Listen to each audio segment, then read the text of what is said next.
Joe Biden's increasingly under fire, as is his brother, as is his son, because there's all this money that was going back and forth between all of these accounts that Hunter Biden had opened and their subsidiaries, and, well, allegedly going straight to all these family members. Look, I've seen the bank records, and yeah, it was going to family members. So what was that about, really? We're trying to get to the bottom of this. And just as we try and dig and dig and dig, and you've got House Republicans in the House Oversight Committee, including Jim Jordan and James Comer, as they dig, they find that some of the sources that they're trying to get information from are now suddenly locked up. Not once, but twice.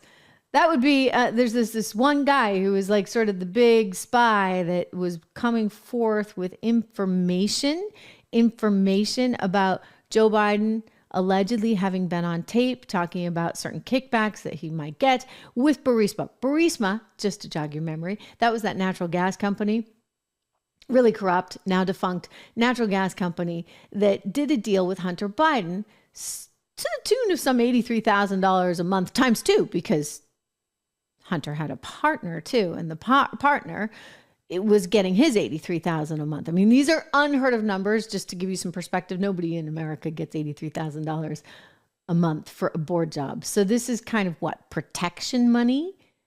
I actually saw articles in the New York Times and in the LA Times that tried to sanction this. It's, it's common practice for family members of the administration to get these really lucrative board jobs on overseas companies so that they kind of have the stamp of approval from the U.S. government. Excuse me? I don't think so. That strikes me as some kind of foreign lobbying organization effort for which you ought to be registered, Hunter Biden, as a foreign lobbyist for, which you weren't. So anyway, Joe's trapped up in this now because there was this spy by the last name of Smirnoff who was a trusted guy who had been on the payroll for many, many years and was considered top-notch, and he filed a specific form saying that Biden had had this conversation with the CEO of Barisma. And in this conversation, it turns out that the whole thing was taped and allegedly taped, and allegedly in the conversation, they were talking particulars and numbers, etc. This is all while Joe Biden was the vice president of the United States of America, and his son Hunter was working for the company. And so, sure enough, James Comer wants to ask some questions to this Mr. Smirnoff. And suddenly the guy gets arrested. So he's arrested, and they're like, okay, you can go home. You're going to wear this little ankle bracelet. And then they're like, we're going to arrest you again. No more ankle bracelet. This time you're in the slammer, buddy. We're going to hold you. No bail. We're going to hold you. What the heck is going down? Well, Maria Bartiromo, wonderful lady. I really like Maria. We have been friends for many, many years. In fact, I used to work at CNBC with her many, many years ago. And they were good friends at Fox. We anchored a couple of Republican debates together. And she's just a really intrepid reporter, right? So she just doesn't take no for an answer. And she's like a dog with a bone. She's really hungry for some information on this. So she had both James Comer and Jim Jordan on her program the other day. And I want you to take a look. We're going to play some from Mr. Comer, some from Representative Jordan. We're going to get to the bottom of just exactly what may or may not have been going on with Smirnoff, because Comer points out the guy was like a pretty trusted source. So why the heck didn't the FBI interview him, like, ever? Watch. Yeah, all we knew about Smirnoff was the 1023 allegation. We knew from FBI sources that the FBI had never investigated it.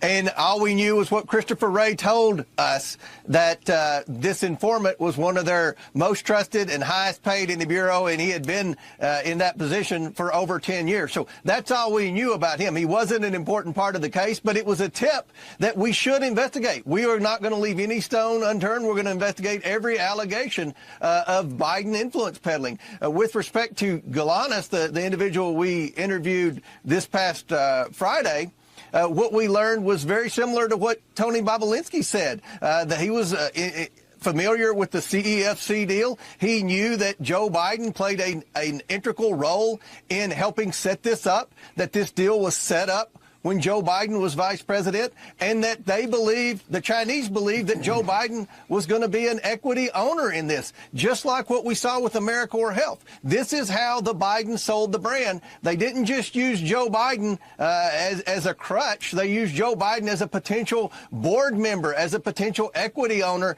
and that's how they were able to receive tens of millions of dollars from our enemies around the world. Yeah. So in other words, in his view, Joe Biden was very involved in his son's business. Very, very involved. And whether it be the Chinese energy company, which, by the way, was all for natural gas. Oh, aren't we supposed to be against natural gas? Isn't that like, the no-go zone? Well, apparently only in America. Because in Romania, it's fine. In Ukraine, it's fine. And in China, it's fine. I mean, in China, they sent the guy who was the close one to the CCP, the CEO of this energy company. They sent him to Florida. And according to the computer that was Hunter Biden's, Hunter got a nice little diamond out of it, worth some 80 some odd K. Wow. James, his uncle, the brother, said, oh, no, we gave the diamond back. Yeah, whatever. I don't know. You guys are super shady. Super, super shady. So James, you heard it, James Comer saying what he had to say about just how weird this is. I want to go to Jim Jordan because Jim is like, what's the deal with Smirnoff? I mean, this guy seemed to have been okay. And now they're saying he's lying. I mean, maybe he is lying.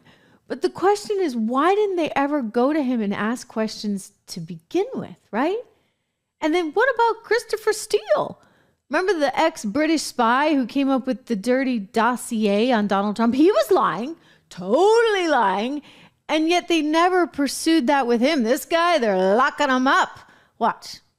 There has been no accountability whatsoever. You all have been unable to pin anybody down about what we know to be true now, that the Russia collusion story was a lie and that Steele dossier was made up. How come Christopher Steele was never indicted?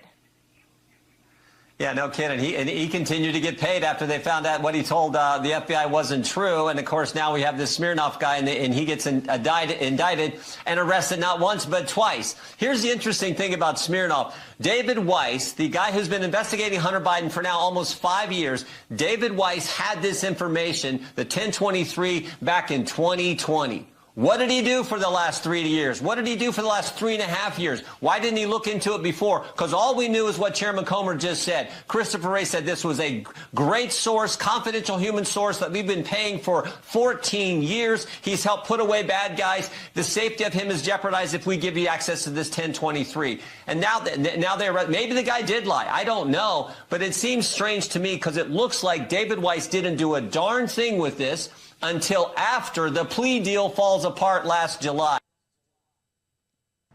Think about that. I mean, they thought they had a plea deal. They thought this whole thing would go away, except it happened to be one judge who said, gee, I don't really think I can actually sign off on this stuff. Hallelujah for her, right? At least you get a few sane people in the government that are actually recognizing the problems that we have. So I just want to know, why do they hate Smirnoff so much now? Why didn't they ever interview him before? Why did it take James Comer getting a tip that Smirnoff had this information? Why can't we figure out whether or not he's lying or not? Why can't we go interview the CEO from Barisma? Why can't we track down that alleged tape? Well, they don't want you to, you see? They don't want you to. And it starts getting really, really murky and really complicated, especially at a time when we need more money for Ukraine, right? Come on, we need more money for Ukraine. Forget about the fact that everyday Americans are hurting. Forget about the fact that inflation is out of control. Forget about the fact that people can't afford basic necessities. Nope, we need more money for Ukraine. In fact, Biden was just telling us today, ladies and gentlemen, just a few moments ago, we've got the sound. They have a pretty little fire going in the background because it's supposed to feel warm and fuzzy. And yes, give us more money for Ukraine. Watch. I thank the leaders for being here today. We got a lot of work to do. We got to figure out how we're going to keep funding the government, which is an important problem, an important solution we need to find. And I think we can do that. And Ukraine, I think the need is urgent. I hope we get to speak to that a little bit. And I think the consequences of inaction every day in Ukraine are dire. Quite dire. So you see, we got ourselves into this little quagmire here. And apparently it's been a long time coming.